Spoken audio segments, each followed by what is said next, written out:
Wallace in 9th.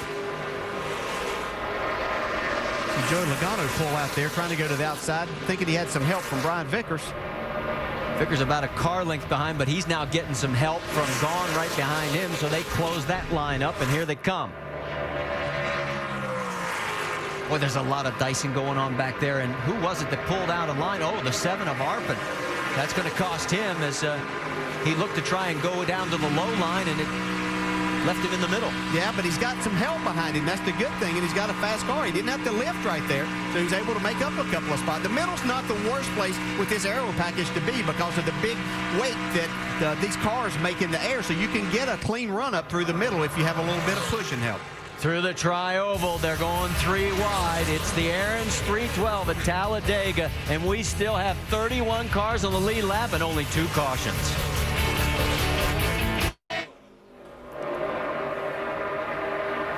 Back here at the Aaron's 312 at Talladega Superspeedway as we are working lap number 86, and for the first time today it is a freight train of about the first 10 or 11 cars, and it's led by Kevin Harvick, Jamie McMurray, Paul Menard, Parker Kligerman, and Joey Logano. That's your top 5, and you've got to go all the way back to almost like what, 17th, 18th place. We haven't seen this all day long.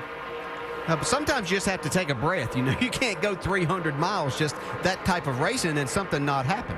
And then when you see them start doubling back up is when they get real close to making green flag pit stops. They'll feel like they need to be a little further up in that line to give them a little cushion. They'll start racing a little more. And we overheard on the radio, look around lap 95, which is the very outside part of the window, lap 47, or that'd be 47 total laps.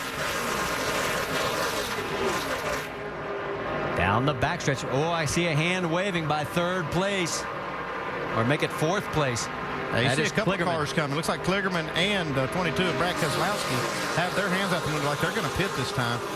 So obviously a few of these cars cannot make it to the Well, we heard some cars say they could go 10 or 11 more laps, and that's some of the cars that get great mileage. The 88 car is one of those. See them now coming down pit road. The Dodges are the first on pit road. Single file at the line. Notice these are all Penske basic team cars, although the 42 is not officially a Team Penske car, but all 3 of them Dodges. That way they get back out on the track together. That's the plan anyway. Let's see how the pit stop goes. Yeah, don't forget to leave the fuel can behind. Doc?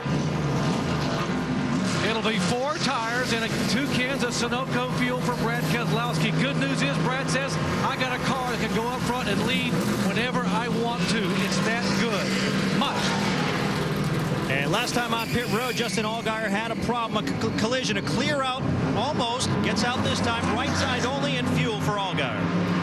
And I'm looking for Parker Kligerman in this mix, and he actually got out in front of the other 2. And here comes the field heading for the tri-oval and now down towards start-finish. So they've got to get spooled up in a hurry. It looks like they will get lapped here, possibly. And you have to stay on the apron all the way over to the exit of turn 2 as you exit the pits. Here they come out onto the back straightaway, and here comes the pack. Led by Kevin Harvick, Jamie McMurray. Well, the momentum may carry this field by them for at least a short time. They may be a lap down, but these cars are all getting ready to make pit stops. Mike? Well, guys, as you know, this race can be compared to a chess match, and already Kevin Harvick is plotting his course for the end of this race, figuring out who he wants to draft with. This is what he said over the radio just moments ago. We need to do whatever we can do to stay with this 88. That's the car I like to draft with. 7 just gave me the thumbs up. He's in with us. That the 88 is. I know what he's going to do. He knows what I'm going to do, and we just make better ground. And that, of course, should come as no surprise. If you watched the Cup race earlier, it was those 2, nose to tail, all the way to the checkers, Marty. And he's never won here in the Nationwide Series. He has 1 top 5 in 5 races. That was a 2nd place finish back in April of '06. Down the back stretch as this first lead group of about 8 cars has pulled away. But those, there you see the 42. There they are, the 42 leading the Penske group as they're trying to keep from going a lap down. I don't know if they're going to be able to do it. They might be able to stay on the lead lap here because it's not going to be many laps before these leaders do make a pit stop. It's really important, though, to put yourself in the right position to make this stop. We saw in the Cup race earlier, Casey Kane got hung out. He was trying to make a green flag stop, and there was just no room for him to make the move to pit road. So you got to make sure you get your car in position. That's why you see the hands out the window waving so they can make sure they have a clear route on the pit road. It also wouldn't be a disaster because of the wave around rule, but we saw in the Cup race where some guys got burned by that because other cars stayed out and they were behind the race leader. That's not going to be the case here, though. If the caution comes out, you will see the leaders on pit road. As you can see, Harvick now going by this route, put him a lap down. Well, we'll see how this unfolds in the strategy. And look at Logano coming down for the low side behind the 3 Dodges.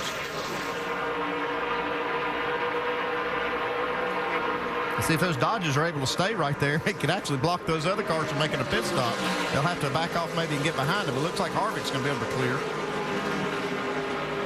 Well, he's got his favorite wingman with him right there in the 88 of Jamie McMurray. And boy, Paul Menard is saying, look, I saw what you guys did earlier today. I'm going to tag along. Getting in 2 laps.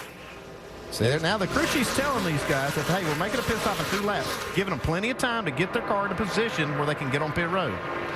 Yeah, but as you look back, these other cars are closing in, so that hole's going to close up even more. And you notice now, all of a sudden, the Penske cars are coming on because Kevin knows, I got to get to the low side of this racetrack.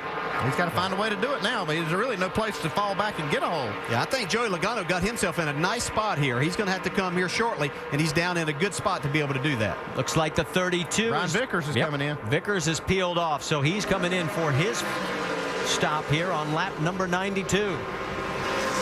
And you don't need a full load, but you need enough for 3 green-white checkers. Let's go. Pit road, Dave. They talked about 4 tires for Vickers. Car handling very well. The only thing, like a lot of people, too hot. So they plan to pull tape off the front of that race car, which you can see them doing right now. And they'll change just those 2 tires. Shannon. Dave, it was no tires for Brian Scott on the last pit stop. They are going to take right side this time. And Sunoco fuel for the 11th car. What a solid run for Brian Scott in his first nationwide start here at Talladega. And on the right side of your screen, Kevin Harvick can't get down to pit road. Look at him. He is still boxed out by the line. He has wanted to come in.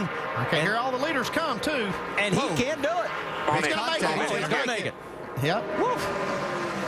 He'd have been a sitting duck. Yeah, Kyle Busch got run into there, too. It almost caused a big accident. David? Jamie McMurray is in. He asked his crew to remind him where he got busted for speeding last time, so he doesn't get it this time. He didn't slide the tires, so they'll just take 2, top it off with fuel. Trevor Bayne is in as well. He'll take 2, and he leaves. The 18 of Kyle Busch is in, fixing the front end of that car now for Kyle, trying to get it so that it doesn't overheat for Kyle Busch. He's gone too. Mike. Kevin Harvick finally able to squeeze onto pit road, makes his way to his stall, right sides only, and he's away. And you saw the damage on the 18 of Kyle Busch, so this could be extremely important because of the aerodynamic situation. Yeah, I think this is going to hurt him. He's got a lot of damage to that right rear. Not only that, it's going to be flapping out there. Yeah, he could even get black flag if that gets too loose, and NASCAR thinks it's a problem. Brendan Gaughan, he was the race leader as he stayed out an extra lap. You see Morgan Shepherd in as well. David? And the 62 of Brendan Gaughan is in. They talked about this looks like fuel only, but they don't have it full of fuel yet. And he hit the line there. We'll have to see if NASCAR calls him for being on the line while they were fueling. Steve Arpin now on pit road, and like most others on pit road, he's electing to take right sides only, trying to keep that track position. A little slow getting out of his box, but finally he's away. Yeah, but this young rookie has shown everybody an awful lot here in his first nationwide race, and he hooks up with the 27 on the way back out. Now, Robert Richardson has stayed out. He is shown as your race leader. Got word now that Arpin has made his first mistake. Too fast entering pit road. Also, the 62 of Brendan Gaughan got caught for speeding. And here comes Richardson, who has now fought his way with 3 top 20 finishes into the top 30 in owner points. And there is Kyle Busch with that damage. Yeah, you see some smoke coming from the car now. Right side tires. They Come in and work on it. All right, let's go back and show you what happened to Kyle. Keep an eye on the 18. Right in the middle of your screen. Boom. Oh, yeah, he got hit hard. See, he was up in that lane. Looked like he was going to stay on the track. At the last second, he decided to come down pit road, and the car behind him didn't realize that. So that's the damage, and now Kyle's quest for 3 straight races in a row is in serious jeopardy. He won the last 2, but it doesn't look like he will win this one unless he gets some big help. Get it off his right side tires and get it off the David? wheel. They're going to bring it back down. Man, that is a lot of damage. They're going to put a big piece of Bear Bond on there and change that right rear tire because it's been rubbing. Here it comes off the car right now if I can get Rusty to turn.